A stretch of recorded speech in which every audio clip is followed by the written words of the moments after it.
नमस्कार. पुन्हा एकदा तुम्हाला सगळ्यांचं सहर्ष स्वागत अतिशय महत्त्वाच्या एका प्रोग्रामला. पहिल्यांदा सगळ्यांचं अभिनंदन, कारण अशा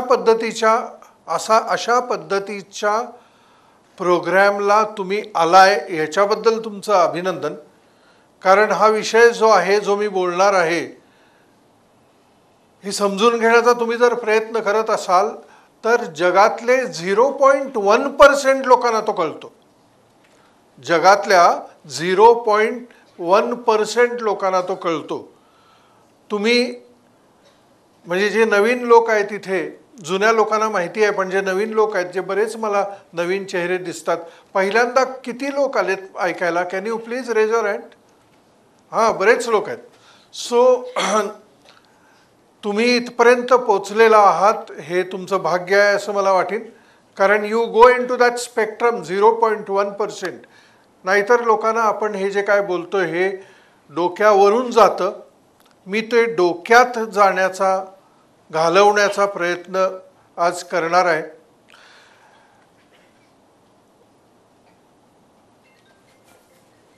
हां, सुरू करण्याआधी मोबाईल तुमचे सायलेंट करा जरा. जर हे ऐकलं नसेल तर परत एकदा सूचना ही ऐका. कृपया मोबाईल सायलेंट करा. ज्यांना सायलेंट करणं जमत नसेल त्यांनी शेजाऱ्याला विचारा आणि सायलेंट करून घ्या. नंतर गडबड त्यांची पण होते आणि माझी पण होते. मित्रांनो, मला आनंद ह्या गोष्टीचा आहे की मी गेली 25 वर्षाचं जाहीर बोलतोय. 25 वर्ष. आणि या 25 वर्षांमध्ये मी काय बोलतोय, काय बोलत आलेलो आहे? मी एकच गोष्ट बोलत आलेलो आहे, आणि ती म्हणजे how to improve life. Is there any way? असं काही आहे काय की जे आपण जगत आहोत त्याच्यामध्ये आणखीन काहीतरी बदल घडवता येईल, सुधार करता येईल? कारण माझ्याकडे इतकी पुंजी आहे. माझ्याकडे 20 वर्षांची अपयशाची पुंजी आहे. मी 20 वर्ष अपयशामध्ये, अवहेलनेमध्ये काढलेली आहेत. टू सर्च काहीतरी बुडत्याला काडीचा आधार मिळावा असं 20 वर्ष मी शोधत आलो. आणि 20 वर्षांमध्ये असे बिट्स अँड पीसेसमध्ये मला जे मिळालं त्या सगळ्यांनी माझ्या आयुष्याचं कॉम्प्लेक्शन बदलून गेलं. बट दॅट टूक 20 इयर्स. या 25 वर्षामध्ये मला काय कळलं, काय असं झालं ज्याने माझं आयुष्य बदललं, ते पुढे मी शिकवायला लागलो. त्याच्यापैकीच आजचा हा सेशन आहे. मला असं वाटतं की यू विल अंडरस्टँड दॅट. गंमत बघा, तुम्ही सगळे लोक इथं आलेले आहात. का आला इथं? प्रत्येकाच्या मनामध्ये अशी इच्छा असेल, हे काय बोलणार आहेत, असं ह्यांच्याकडे काय आहे, किंवा असं हे काय सांगणार आहेत ज्याचा मला उपयोग होईल. कारण आपण आपल्या नॉर्मल आयुष्यामध्ये चाललेलो असतो, पण आपल्याला गती नसते. बहुतेक लोकांना गती नसते आणि आपल्याला ती गती हवी असते. आपल्याला असं काहीतरी हवं असतं which can change our life. So तुम्ही इथं सगळे जे आलेले आहात, प्रत्येकाच्या मनामध्ये हे आहे की ह्याच्याकडे काही असं आहे काय which can help me change my life. आणि हेच मी तुमच्यासमोर बोलण्याचा प्रयत्न करणार आहे. Something that changed my life. आणि त्याच्यानंतर 2000 सालापासून वी हॅव कम टू 2024. म्हणजे हे 24वं वर्ष आहे की जे मला कळलं त्याच्या आधी 20 वर्षामध्ये मला जे कळलं ते मी गेले 24 वर्ष बोलत आलेलो आहे. आणि मी लोकांना सांगत आलेलो आहे की this is what changed my life. If you are ready तुम्हाला हे मी सांगतोय हे आधी झेपलं पाहिजे. मगाशी मी म्हटलं तसं बरेच लोकांना ते झेपतच नाही. 0.1% लोकांच्या डोक्यात शिरतं ते. पण मग ती 0.1% इथपर्यंत येत नाही, येतच नाहीत ती. तुम्ही आलाय हा योगायोग नाही आहे. मी नेहमी म्हणतो आणि माझ्या सगळ्या पुस्तकांमध्ये मी हे लिहिलेलं आहे की अशा पद्धतीची ज्यावेळेस एक मोठ बांधली जाते त्यावेळेस तो योगायोग नसतो, तो अपघात नसतो. जगामध्ये कुठेही अपघात होत नसतात, ती एक योजना असते. काहीतरी असं आहे which has brought you here. समजून घेण्याचा प्रयत्न करूया. जर तुम्हाला समजलं तर वी विल, म्हणजे it's a matter of celebration असं मला म्हणावं लागेल.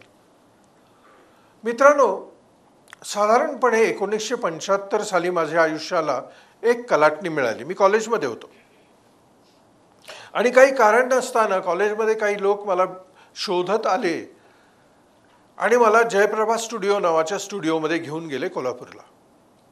तिथे एका निर्मात्याला चित्रपट काढायचा होता मराठी आणि तो एका नायकाच्या शोधात होता. आता माझं काय म्हणूया, भाग्य, योगायोग, अपघात, पण अपघात नसतोच. मग ही एक योजना माझ्या जीवनामधली की त्यांनी मला नायक म्हणून निवडलं त्यांच्या चित्रपटासाठी.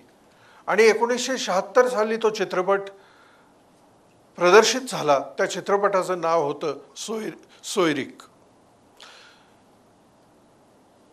मी 18 वर्षाचा होतो. मला असं वाटलं की अरे आपल्या हातात चंद्र आलाय. मला असं वाटलं की अभी खतम हो गई, अभी एक पिक्चरमध्ये मी हिरो झालो तर मी अभी हिरोच झालो. पण असं काही लगेच होताना घडलं नाही आणि असं वाटलं की ह्याचा नाद सोडूया. आणि जे माझं मेन ध्येय होतं UPSC करायचं, कारण मी एका लष्करी शाळेत शिकलेलो असल्यामुळे UPSC MPSC हे माझं लक्ष होतं.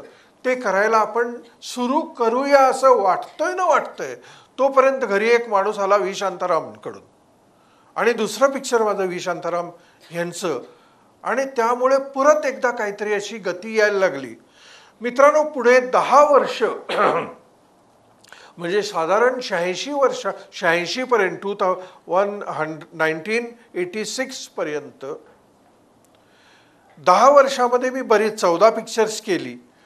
पण तो काळ होता ज्यावेळेस TV नव्हतं, त्यावेळेस कामं नव्हती, फारशी काही मोमेंटम नव्हता, पैसे नव्हते, त्यामुळे फार काही हाती लागलं नाही.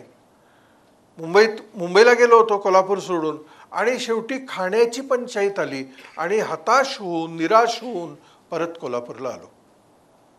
करायचं काय, काही उद्योग नाही. 14 सिनेमामध्ये काम केलं असल्यामुळे आणि कोल्हापूर हे छोटं गाव असल्यामुळे लोक ओळखत होते की हा नट आहे, सिनेमात काम केलेला आहे. किंवा माझा थोरला भाऊ कुलदीप पवार जो त्यावेळेला बऱ्यापैकी प्रसिद्ध होता, त्यामुळे तसाही लोक मला ओळखायचे की हा कुलदीप पवारचा भाऊ. आणि असं झालं की जीवनाला पूर्ण ब्रेक्स लागले. काहीही घडेना, कुठं जायचं कळेना, नवीन काही सिनेमा वाटेला येईना, काम कुठलं मिळेना. आणि अशा पद्धतीत काम केलेल्या माणसाला काम देणार कोण आणि कसलं काम देणार? ग्रॅज्युएशन झालं होतं पण पुढं काही घडलं नव्हतं, काही स्पेशलायझेशनचं कुठलं शिक्षण झालं नव्हतं. आणि मग करायचं काय? तर अशा गोंधळामध्ये, ऐका समथिंग व्हेरी इंटरेस्टिंग, अशा गोंधळामध्ये मी असताना एक दिवशी माझ्या घराच्या समोर एक चर्च होतं, अजूनही आहे ते. त्या चर्चच्या मागे कब्रस्तान होतं आणि त्या कब्रस्तानाला लागून एक असं माळरान होतं. मी रोज संध्याकाळी, काही काम नाही धंदा नाही, करायचं काय, मी त्या माळावरती जाऊन एकटाच बसायचो, सहज विचार करत, चिंतन करत.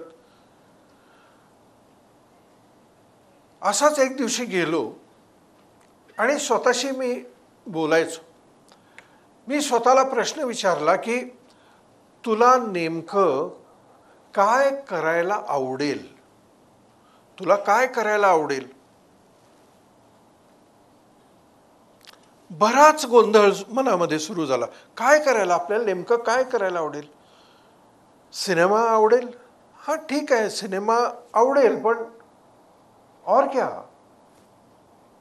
बिझनेस करायला आवडेल, नाही तो काय माझा पिंड नाही. आणखीन हे करायला आवडेल, ते करायला आवडेल, ते करायला नाही नाही नाही. मग काय करायला तुला काय आवडेल? आणि मित्रांनो, माझ्या आतून अशी एक गोष्ट बाहेर पडली की मला लोकांना मार्गदर्शन करायला आवडेल.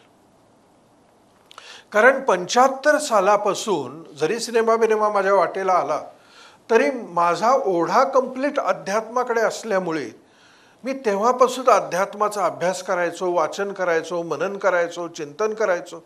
त्यामुळे अध्यात्म मला फार जवळचा होता. मला असं वाटलं की जे काही मला कळलेलं आहे, जेवढं काही कळलं असेल ते मला लोकांशी बोलायचं आहे. आणि पहिल्यांदा मला त्या दिवशी अतिशय आनंद झाला.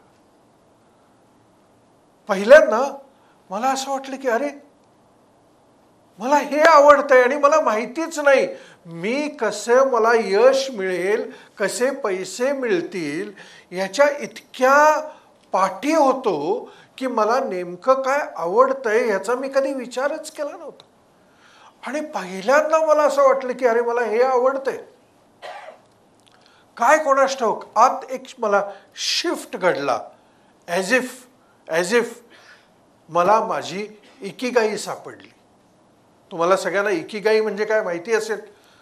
मला पहिल्यांदा असं जाणवलं की मला माझी इकिगाई सापडली, मला माझा पर्पस सापडला. आणि एक माझ्या आतमध्ये शिफ्ट घडली. पण अर्थात दुसरं काहीच घडलं नव्हतं, एवढं एकच मला कळलं होतं.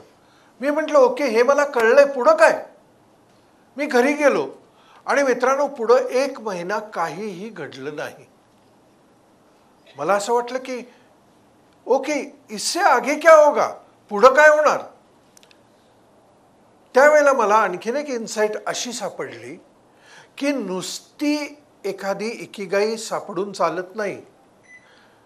नुसती इकिगाई सापडून चालत नाही. इकिगाईला एनर्जाइज करावं लागतं.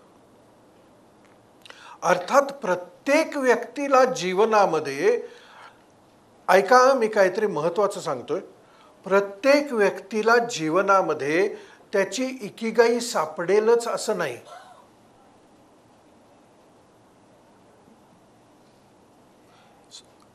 अनेक लोक नोकरी करतात, त्यांना ती नोकरी आवडतेच असं नाही, पण करावी लागते, कंपल्शन्स असतात म्हणून करतात.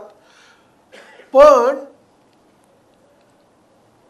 प्रत्येक माणसाला अशी कुठली तरी गोष्ट असते जी त्याला फार जवळची असते, त्याला आवडत असते.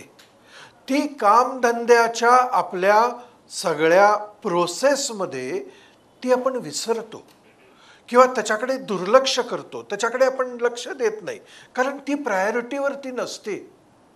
पण ज्या लोकांना इकिगाई सापडत नाही त्या लोकांना त्यांना जवळ असलेली अशी एखादी गोष्ट त्यांनी पुन्हा जर ती जागृत केली तर त्यांची व्हायब्रेटरी पॅटर्न असा काही बदलतो आणि त्यांच्या जीवनामध्ये विलक्षण. हॅलो, आज जरा अडथळ्यांची शर्यत दिसते. असू दे, जे सगळे जुने लोक आहेत, ज्यावेळेस अशी अडथळ्यांची शर्यत आपल्या जीवनामध्ये येते त्यावेळेस आपण त्याला काय उत्तर देतो? It's okay. इट्स ओके हा आपला मंत्र आहे. So it's okay, nothing to वरी.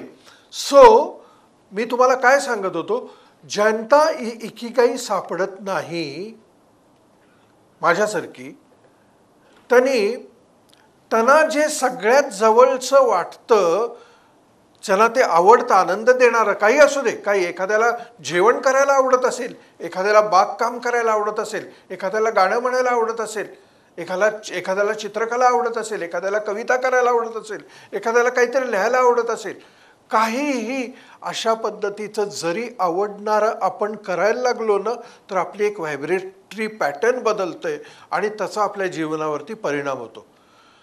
मला माझी इकिगाई एनर्जाइज करायचं एक टेक्निक सापडलं, जे टेक्निक तुम्ही पुढच्या सत्रामध्ये नेव्हलायझिंग म्हणून जो प्रकार आहे ते त्यामध्ये ऐकणार आहे, समजून घेणार आहे. मला ते समजलं आणि मी नेव्हलायझिंग करायला लागलो. करायला लागल्यानंतर असं परत काही असं वेगळं घडलं नाही माझ्या जीवनामध्ये. पण मी त्याच्या पुढे एक इन्साइट मला आली की नुसतं नेव्हलायझिंग करून चालत नाही, त्याला इमोशनलाइज करायला पाहिजे. ऐका, मला सापडलं काय, जे मला आवडतंय ते सापडलं, ते प्रत्यक्षात घडलं होतं काय नाही. मग मला लक्षात आलं की त्याला एनर्जाइज करायला पाहिजे. मी एनर्जाइज करायला लागलो. काही घडलं काय नाही. मग मला लक्षात आलं की त्याला इमोशनलाइज करायला पाहिजे. म्हणजे काय, त्याला इमोशनलाइज करायला पाहिजे म्हणजे त्यातलं एक महत्त्वाची गोष्ट तुम्ही आज शिकणार आहे, ज्याला ट्रिनिटी टेक्निक म्हणतात. त्यावेळेला मला अर्थात ते ट्रिनिटी टेक्निक माहीत नव्हतं, पण मला एकच कळलं होतं, काहीही झालं तरी जे आपल्याला जे मिळवायचं आहे, आता काय मिळवायचं आहे, आता बोलायचं आहे, मार्गदर्शन करायचं आहे, ह्याच्याबद्दल अतिशय पॉझिटिव्ह राहायचं. काही समोर येऊ दे किंवा नाही येऊ दे, मला माझं जे मला मिळवायचं आहे त्याच्याबद्दल माझी frame, emotional frame of mind अतिशय पॉझिटिव्ह ठेवायची. निराश व्हायचंच नाही. आज जे तुम्ही शिकणार आहे ना, ज्याला ट्रिनिटी टेक्निक म्हणतात, मित्रांनो गंमत बघा, काहीतरी मॅजिक आहे, मिरॅकल आहे. 4 दिवसापूर्वी मला एका माणसाचा फोन आला, जो माणूस मला गेले 20 वर्ष ओळखतोयच असं नाही, की ज्या माणसाने 20 वर्षांपूर्वी मला मुंबईत पहिल्यांदा इंट्रोड्यूस केलं तो माणूस. त्यांनी मला फोन केला, मला म्हणाला, सर मी एका अडचणीत सापडलोय, मला तुमची मदत पाहिजे. म्हटलं काय झालं. मला म्हणाला, मला एक फार नॅशनल लेवलचं काम मिळणार आहे. त्या माणसाला मी भेटलो, पण कोणतरी असलाच जनरल, कोण ॲटॉर्नी जनरल टाईपचा कोणतरी माणूस. त्यांनी मला काम देणार म्हणून सांगितलं, पण गेले 1.5 महिने मी त्याला कॉन्टॅक्ट करण्याचा प्रयत्न करतोय, माझा कॉन्टॅक्टच होत नाही. त्याच्या ऑफिसला फोन केला की ते सांगतात की नाही, ते कामात आहेत, ते मीटिंगमध्ये आहेत, भेटू शकणार नाही. त्यांनी काम करतो म्हणून सांगितलंय, पण ते भेटत नाहीत. काय करू. त्याला मी ट्रिनिटी टेक्निक शिकवलं. त्याला म्हटलं हे कर, बघूया काय होतं. आणि दुसऱ्या दिवशी दुपारी त्याचा मला फोन आला, म्हणाला, सर मैजिक हो गया. म्हटलं क्या हुआ. सर उनके ऑफिस से फोन आया मेरे को, 1.5 महीना मैं फोन करने की कोशिश कर रहा हूं, मुझे कोई वहां पे कुछ पता नहीं लगने दे रहा है, और ये मैंने करना चालू कर दिया और उनका फोन आया. आणि मग त्या माणसाला तो भेटला आणि त्यांनी सगळं त्याचं जे स्ट्रीमलाईन केलं. सो तुम्हाला आज जे कळणार आहे दुसऱ्या सत्रामध्ये ट्रिनिटी टेक्निक, ते वापरून बघा, तुमच्या कामांसाठी काहीतरी मिरॅकल घडेल. अर्थात हे मला त्यावेळेला माहीत नव्हतं, पण मला एक माहिती होतं की जे मला मिळवायचं आहे त्याच्याबद्दल मला अतिशय फोकस्ड आणि पॉझिटिव्ह राहिलं पाहिजे. पहिलं, मला जे आवडते ते मिळवायचं आहे. दुसरं, मला त्याला एनर्जाइज करायचं आहे. तिसरं, मला त्याला इमोशनलाइज करायचं आहे. आणि चौथं फार महत्त्वाचं टेक्निक मला कळलं, ते होतं मला त्याला लेट गो करायचं आहे. लेट गो म्हणजे काय माहिती आहे. लेट गो म्हणजे त्याचा विचार सोडून द्यायचा नाही, त्याच्या मागे लागायचं नाही. आणि ह्याला तुमच्यापैकी सगळ्यांना लॉ ऑफ अट्रॅक्शन माहिती असेल कदाचित, पण तुम्हाला लॉ ऑफ रिपल्शन माहिती नसेल. आणि लॉ ऑफ अट्रॅक्शन ज्या लोकांच्या बाबतीत काम करत नाही, त्या लोकांच्या बाबतीत लॉ ऑफ रिपल्शन काम करतं. आणि लॉ ऑफ रिपल्शन म्हणजे काय, जे लोक एखाद्या गोष्टीच्या मागे लागतात ती गोष्ट तेवढी त्यांच्यापासून दूर जाते. आणि जे लोक ओके हे मला मिळवायचं आहे, let go up, let go and let God, let go let God, आम्ही गॉड ठरवू दे. गॉड कोण? गॉड म्हणजे कोण? Universal energy. आणि म्हणून त्या सिनेमातला डायलॉग मला आवडतो, किसी चीज को अगर दिल से चाहो तो सारी कायनात तुम्हें उस तक लाने की कोशिश करती. आणि गंमत बघा त्यानंतर काय झालं. ह्या प्रोसेसमध्ये मी पुढे लागलो. आणखीन 1 महिना असाच गेला, काही घडलं नाही. पण मी आतून माझं शिफ्ट घडली होती. मी पॉझिटिव्ह झालो होतो. आणि मी एक दिवशी स्कूटरवरून चाललो होतो आणि ज्या रस्त्यावरून मी चाललो होतो तिथं माझ्या एका जुन्या मित्राचा, कॉलेजमधल्या मित्राचं घर होतं. मला असं वाटलं की बहुत दिन से उसको मिला नहीं है, चलो मिलेंगे म्हणून तिथं थांबलो. इन्सिडेंटली तो होता घरी. तो म्हणाला ये अरे बरेच दिवसांनी. तोही पूर्वीचा माझ्या अध्यात्माचा काय म्हणतात त्याला सवंगडी. आणि तिथं आणखीन त्याच्या घरात कोणतरी 2-3 बसले होते. गप्पांचा फळ रंगला आमचा. मग तुम्ही काय करता, आम्ही काय करता. मग मी त्यांना सांगायला लागलो की मला समजलेलं अध्यात्म वगैरे.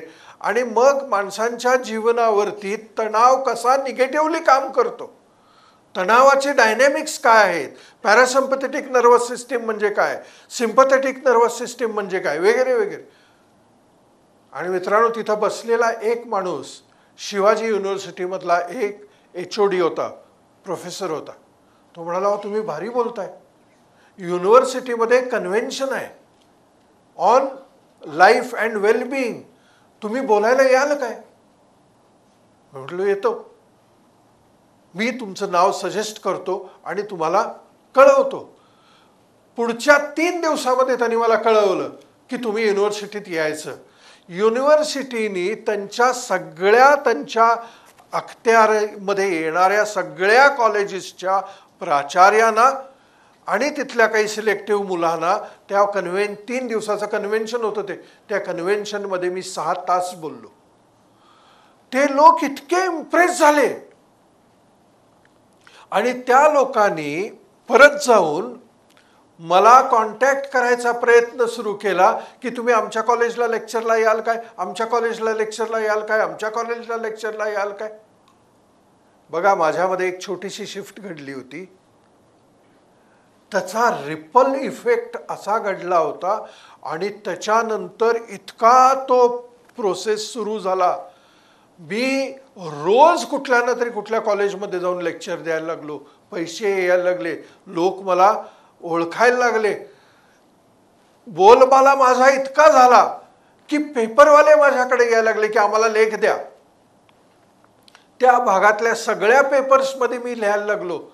लोक मला नावाने ओळखायला लागले आणि मग मला माझ्या काही हितचिंतकांनी सांगितलं, गंमत बघा, हितचिंतकांनी सांगितलं की लेक्चर घ्या ना, कुठंतरी लेक्चर घ्या आता पब्लिक. आता मी पब्लिक लेक्चर घेण्याचा कॉन्फिडन्स नव्हता मला, कारण कोण येणार.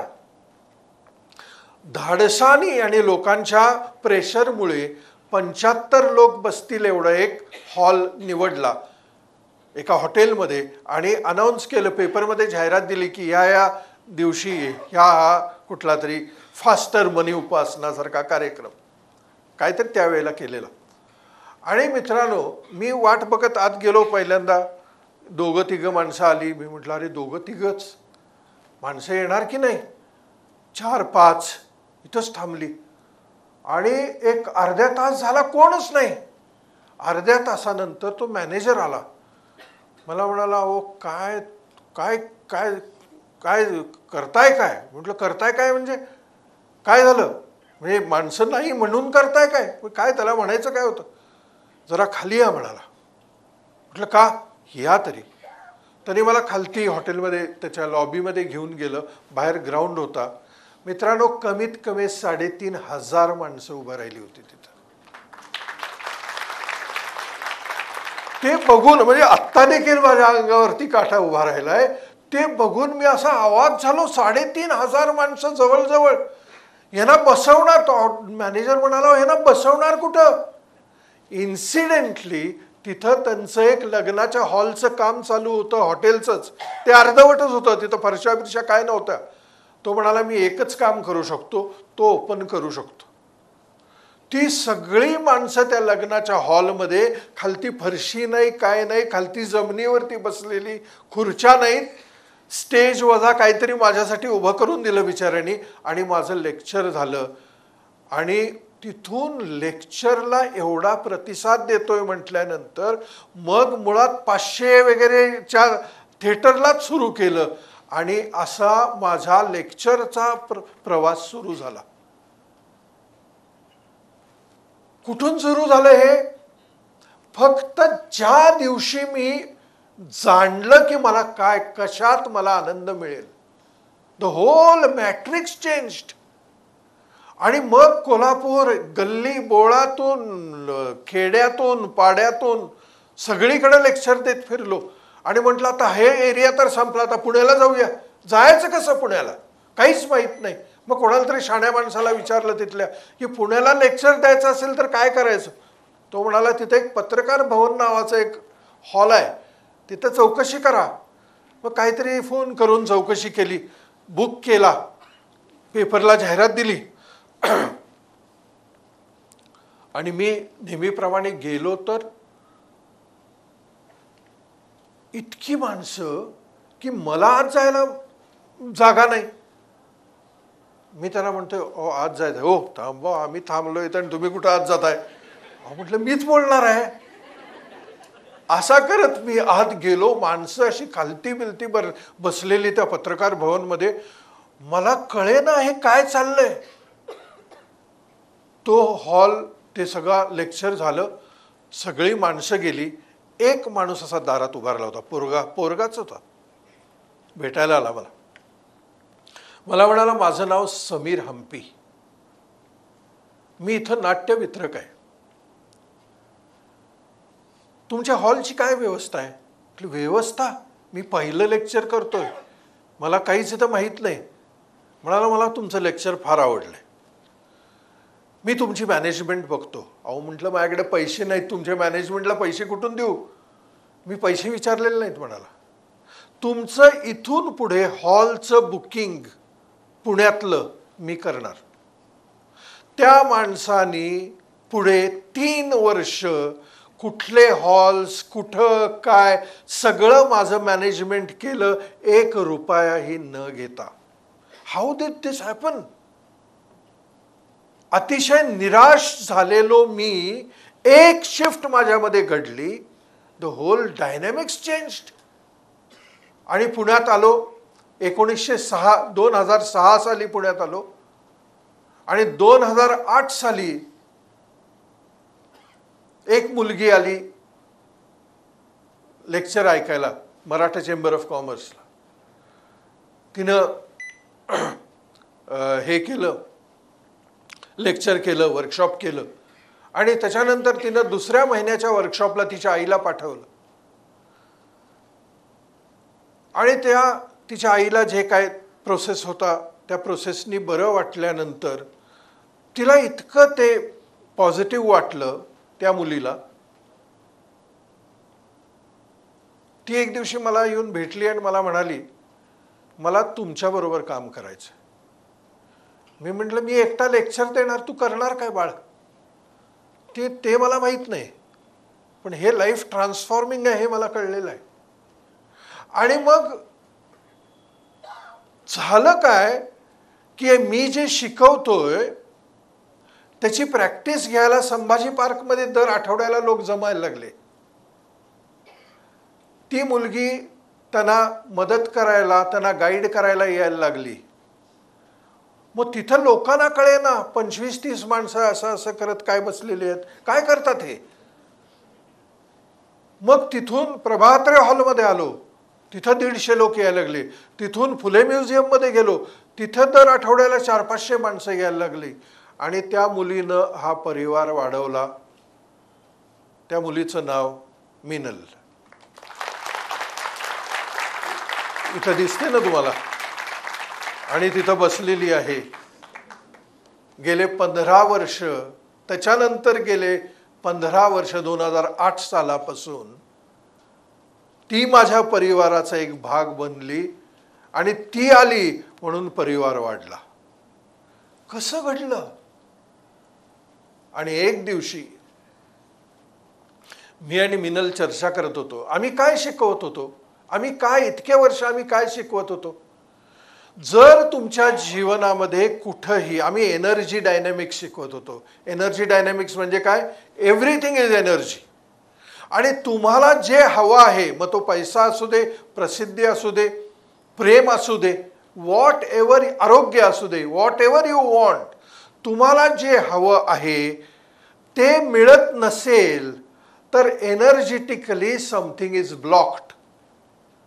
तो ब्लॉक काढून टाकला तर एनर्जी सुरळीत होते आणि ते तुम्हाला प्राप्त होतं. हे आम्ही शिकवत होतो.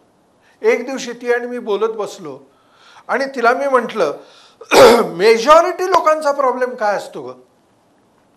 आणि ती मला म्हणाली मेजॉरिटी म्हणजे 90% लोकांच्या प्रॉब्लेमच्या गाभ्याशी असतो पैशाचा प्रॉब्लेम. त्यांना पैसा हुलकावणी देतो, पैसा त्यांच्याकडे येत नाही. मनी बिकम्स अ ग्रेट प्रॉब्लेम. मग तिला मी म्हटलं की आपण अडथळे काढायचंच काम करतोय ना, मग आपण असा एक प्रोग्राम डिझाईन करूया जो पैशामध्ये येणारे अडथळे काढेल. आणि 2013 साली अशा पद्धतीत जन्माला आली मनी उपासना. पहिला प्रोग्राम 2013 साली आम्ही अनाउन्स केला आणि ती 0.1% लोक होते ना, त्यांनी ते करायचं ठरवलं. आणि मित्रांनो, I am very happy. The results वर फेनॉमिनल. गेले 11 वर्ष म्हणजे 10 वर्ष, गेले 10 मनी उपासना आम्ही घेतल्या. लोक हे अंडरस्टँड करायला लागले अँड लाईफ स्टार्टेड चेंजिंग. हे 11वं वर्ष आहे. मनी उपासना ही एक अशी कार्यशाळा आहे जी प्रदीर्घ आहे, जी जवळजवळ 5 महिने चालते. 15 दिवसातून एक सेशन, 15 दिवस अभ्यासक्रम, होमवर्क, दुसरं सेशन परत 15 दिवसानंतर. कारण नुसत्या गप्पा मारून मनी उपासना होत नाही. हे जे तुम्हाला सांगितलं ना, पहिलं काय हवं आहे, आनंद जाऊ दे, मला गरज म्हणून पैसा हवाय, ओके. जोपर्यंत तुमची आणि पैशाच्या एनर्जीची अलाइनमेंट होत नाही तोपर्यंत पैसा येत नाही. आणि हीच संकल्पना सर्वसाधारण माणसाच्या डोक्यावरून जाते, कारण तो पैशाला ऑब्जेक्टिव्ह बघतोय. आपण पैशाला बघतो कसे, पैसा म्हटलं की काय डोळ्यासमोर येतं आपल्या, काय येतं, काय येतो पैसा म्हटल्यावर काय येतं, नोटा येतात ना. नोटा ऑब्जेक्टिव्ह आहेत की सब्जेक्टिव्ह आहेत, ऑब्जेक्टिव्ह आहेत. पण पैसा इन रियालिटी या नोटांच्या आत तुम्ही जर इलेक्ट्रॉन मायक्रोस्कोपनी गेलात तर अल्टिमेटली नोटांच्या आत काय आहे, जस्ट एनर्जी. त्या पैशाच्या एनर्जीला रेझोनन्सच्या सिद्धांताने जोपर्यंत मी कनेक्ट होत नाही तोपर्यंत पैसा माझ्या वाटेला येत नाही. आणि हे करवून घेणं, हे सांगणं बोलणं सोपं आहे, पण हे प्रत्यक्षात हे करवून घ्यावं लागतं. म्हणून 5 महिन्याची मनी उपासना हे सोपं नाही आहे. कारण एकतर आपण इतके कन्व्हेन्शनली त्या ऑब्जेक्टिव्ह पैशाच्या मागे आहे की पैशाला सब्जेक्टिव्ह एलिमेंट पण असतो, एक अदृश्य एलिमेंट पण असतो, याची आपल्याला जाणीव पण नाही.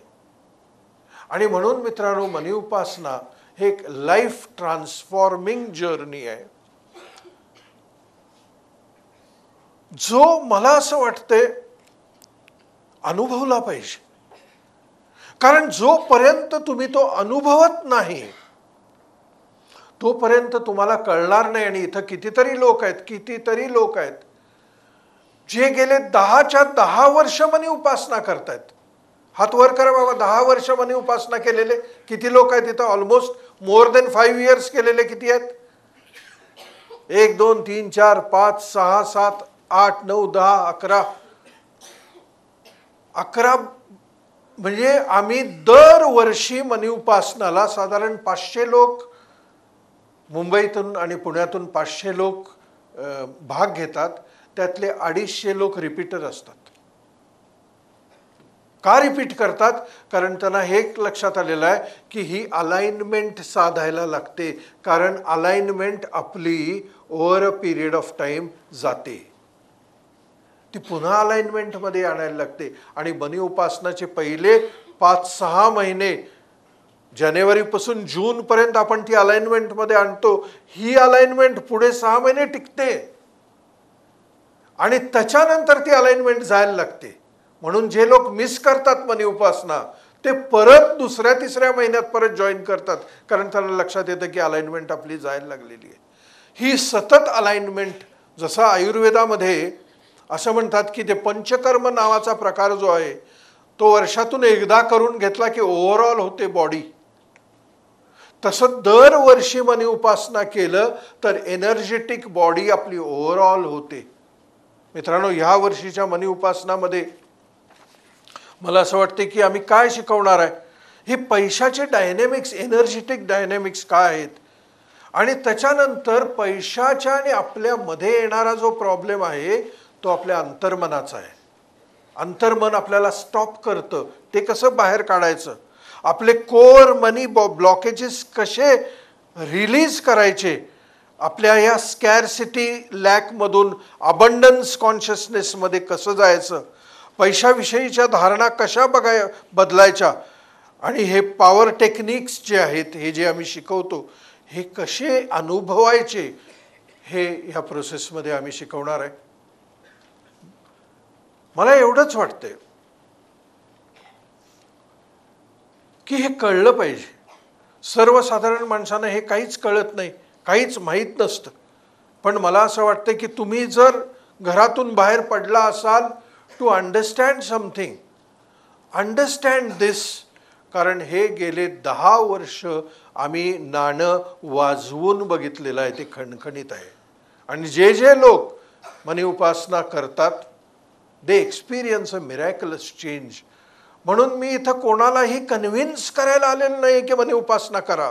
मी हे तुम्हाला सांगायला आलेलो आहे की माझ्याकडे असं काहीतरी तंत्र आहे जे आउट ऑफ द बॉक्स आहे, वेगळं आहे, आणि ज्याची अनुभूती मला तर झालेलीच आहे, आणि त्याच्यानंतर गेल्या 10 वर्षामध्ये हजारो लोकांनी ह्याचा अनुभव घेतलेला आहे.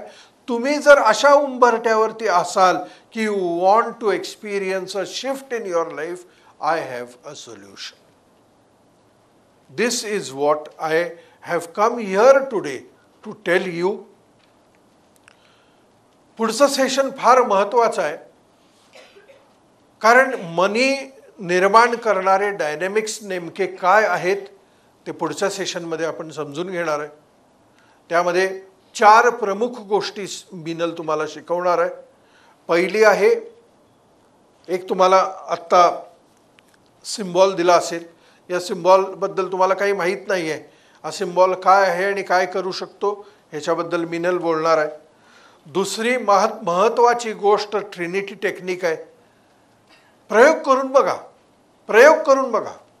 आणि इथं बसलेल्या सगळ्या लोकांना आठवड्याभरात काहीतरी, काय म्हणूया त्याला, असं आश्चर्यचकित करणारं काहीतरी सापडेल. Just try doing it, nothing to lose. ह्याचं डिटेल्ड व्हर्जन आम्ही मनी उपासनामध्ये शिकवणार आहे. पण जसं ते आईस्क्रीमच्या दुकानात गेलं की टेस्टर देतात ना, की ये देखो ये अच्छा लगता है क्या, देखो ये अच्छा लगता है क्या, देखो, हे बघा तरी म्हणजे whether it works or not तुम्हाला कळेल. तिसरी महत्त्वाची गोष्ट नेव्हिलायझेशन शिकवणार आहे. आणि चौथी गोष्ट जे आपलं अस्त्र आहे, मुळात अस्त्र काय आपलं, टायपिंग, पॉवर टायपिंग, EFT ज्याला आपण म्हणतो, कसं EFT वापरायचं to get into alignment. ह्या 4 गोष्टी मिनल तुम्हाला शिकवणार आहे. अंडरस्टँड करा आणि बघा इन 1 वीक्स टाईम, एका आठवड्यामध्ये तुम्हाला काहीतरी शिफ्ट जाणवेल तुमच्या लाईफमध्ये. मित्रांनो, जे लोक नवीन आहेत त्यांना मला सांगावं असं वाटतं की माझ्या परिवाराशी जर कनेक्ट व्हावं असं तुम्हाला वाटत असेल, आम्ही वर्षातून अनेक प्रोग्राम्स करतो जे फ्री असतात. अशा पद्धतीचे 5च पेड वर्कशॉप करतो वर्षातून. पहिला असतो मनी उपासना, दुसरा असतो सप्तचक्र शुद्धी क्रिया, तिसरा असतो ऋणानुबंध, चौथा असतो शिवोहम आणि 5वा असतो इन्वोकिंग एंजल्स. 5च पेड वर्कशॉप करतो. आणि काही पुस्तकं माझ्या हस्ते लिहिली गेली. त्यातलं एक पुस्तक समृद्धीचा साक्षात्कार, त्याचे 3 भाग आहेत, भाग 1, भाग 2 आणि भाग 3. त्याच्या पहिल्या पुस्तकाची गंमत अशी आहे की त्याला एक व्हायब्रेटरी फ्रिक्वेन्सी आहे आणि एका व्यक्तीने इथलं MIT कॉलेजमध्ये नेऊन ते चेक केलं. ते MIT कॉलेजने त्या पुस्तकाला सर्टिफिकेट दिलं की ह्यातून बाहेर पडणारी एनर्जी इतकी हाय पॉवर्ड आहे की हे पुस्तक तुम्हाला वाचायचं सोडून द्या, नुसतं तुम्ही बरोबर ठेवलं तरी तुमच्या एनर्जीला ते कॉम्प्लिमेंट करतं.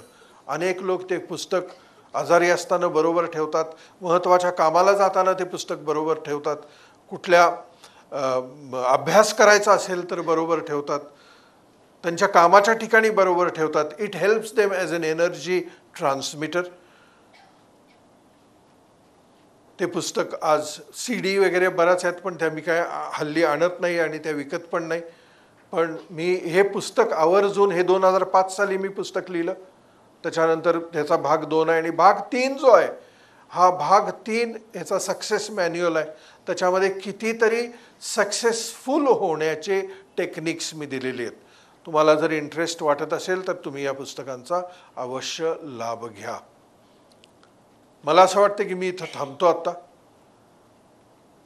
एक 10 मिनिटाचा ब्रेक घेऊया आणि ब्रेक नंतर आपण समजून घेण्याचा प्रयत्न करूया फास्टर मनी उपासना अनुभवायची कशी. What are the techniques. I hope you are all in sync. I hope all of you get benefited. I thank all of you for coming here. Thank you. Thank you so much.